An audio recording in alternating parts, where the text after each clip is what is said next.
Oi, Olá! Que bom estarmos aqui outra vez. voltamos. Tá com Voltamos. saudade deles, hein? Mas nós não desistimos, estamos aqui com você. E olha, você já ouviu falar sobre abuso emocional, Sei. comparações, exigências de que o filho seja o melhor, críticas, desmotivação? Pois é, você conhece pais assim? Pais tóxicos. Três atitudes que afetam filhos para sempre. É o que nós vamos compartilhar nesta nova fase. E isso nesta nova série que se inicia agora com quem? Esta é a Cleia. E este é o Josias. Estamos aqui. E aí nós estamos começando esse novo tempo pensando que existe uma realidade. A realidade é que todos os pais, eles buscam acertar, mas muitas vezes erram. Então isso faz parte de um aprendizado, faz parte do processo de Sim. ser pai, de ser mãe. Mas o que nós queremos trazer aqui é um alerta. E aí nós queremos que você vá pensando conosco durante essa série, porque mas e quando os erros, né, que os pais causam nos filhos com essas atitudes tóxicas, quando elas causam danos profundos, danos duradouros? Hum? Então é sobre isso que nós vamos estar falando. E o nosso tema de hoje, assim, a primeira atitude dos pais tóxicos que podem perpetuar durante a infância, adolescente, a fase adulta, que nós queremos trazer aqui para você.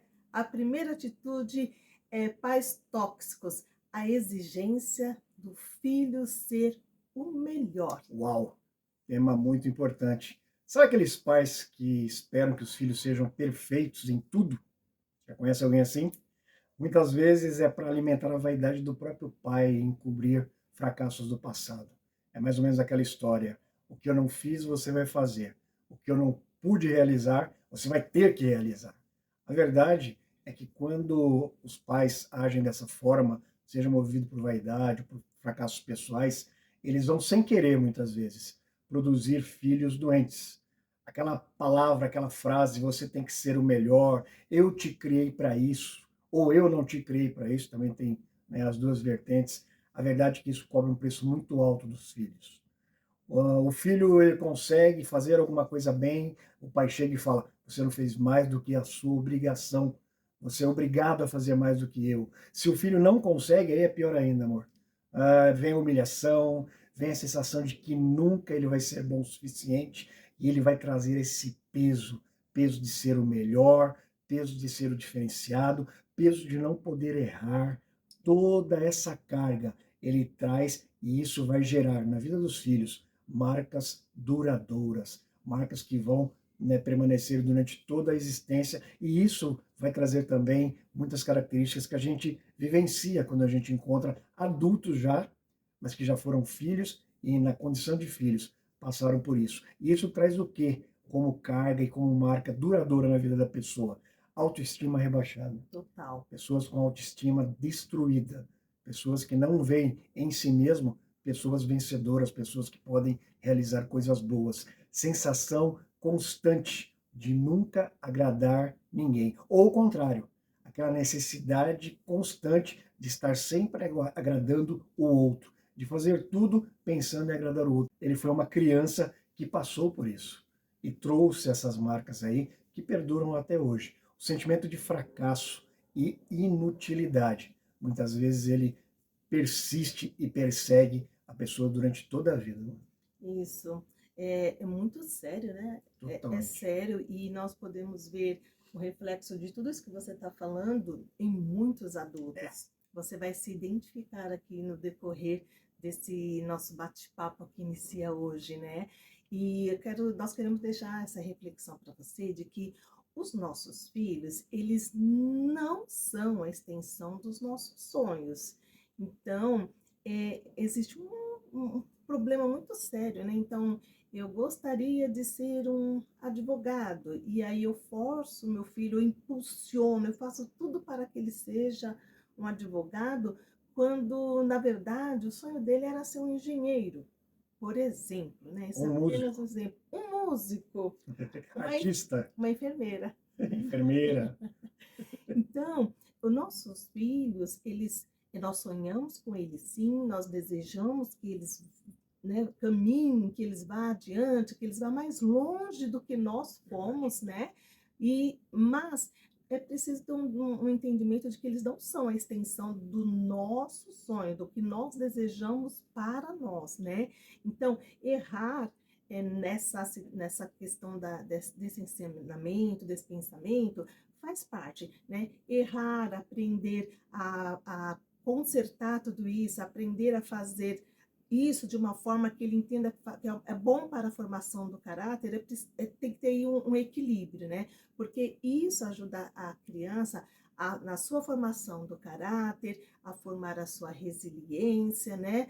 E o que eles mais precisam nessa hora é serem estimulados, é serem impulsionados e não serem humilhados, né? Porque teria que ser o melhor, você teria que ser. E aí, às vezes, você impulsiona de uma forma que você vai trazer para ele essas dores, essas angústias, essa humilhação que nós comentamos aqui, E né? tem até uma coisa interessante, né, amor? Às vezes os pais querem que os filhos sejam o que eles não foram, então a pessoa não foi advogada e queria que o filho fosse. Ou às vezes é o contrário, né? O pai é advogado, é engenheiro, enfim, tem uma profissão e ele meio não, né? Ele exige que os filhos sigam a profissão dele. Para E dar às vezes, continuação, às vezes exatamente, até nos negócios. exatamente. Não necessariamente o filho vai seguir, né, os passos do pai nesse sentido, né? É importante que nós, como pais, tenhamos esse discernimento, né? E encorajem os filhos nos sonhos que eles têm, porque senão nós teremos Exato. muitos problemas. Sem, sem que desejando que ele siga adiante, mas sem desejar, mas sem colocar isso como um peso para ele, É, né? Você tem que ser, eu estou pagando para você ser o melhor, tudo que eu faço é por você, né? Isso parece estar ajudando, mas na verdade está colocando não, um peso muito grande e a criança, ela não tem estrutura para administrar ali, para peneirar o que é bom, ela vai se sentindo oprimida, oprimida, cobrança. Então, tem um efeito contrário. E se os pais são pais tóxicos, isso vai fazer com que essa situação seja intensificada. a criança é literal, né? Se o pai fala, você não serve para nada, você faz tudo errado, ou ela vai tomar aquilo como uma verdade absoluta, porque justamente os pais são figuras de autoridade sobre a vida da criança, né? Eles são autoridade desde o nascimento, né? Até o momento em que o filho ele literalmente cria asas e voa, mas principalmente na fase da infância, que é o que a gente está abordando nessa nossa conversa, né, amor? É, O que o pai falar se torna uma verdade absoluta. E desfazer depois isso é complicado, mas tem jeito, viu? A gente não traz só más notícias, não, né, amor? isso mesmo. E você? Você já se deparou com uma pressão assim? Você já passou por essa situação? Ou você faz assim com os seus filhos? Como isso te afetou, se você já passou por isso, né? Como isso tem impactado hoje na sua vida adulta? Você quer saber mais aqui? Quer continuar com esse assunto? Então permaneça aqui com a gente. Deixa aqui o seu comentário. Você já passou? O que você acha dessa situação? Como isso te prejudicou ou como isso te beneficiou também? Aproveita aí. Dá um like, curte, compartilha, segue a gente nas redes sociais também, segue aqui nesse canal que é muito importante. E a gente sabe que não para por aqui, né, amor? Não para. Esse assunto é muito importante, esse E ele assunto é muito sério. continua. E ele vai continuar. Noa. Hoje eu peguei ela. Até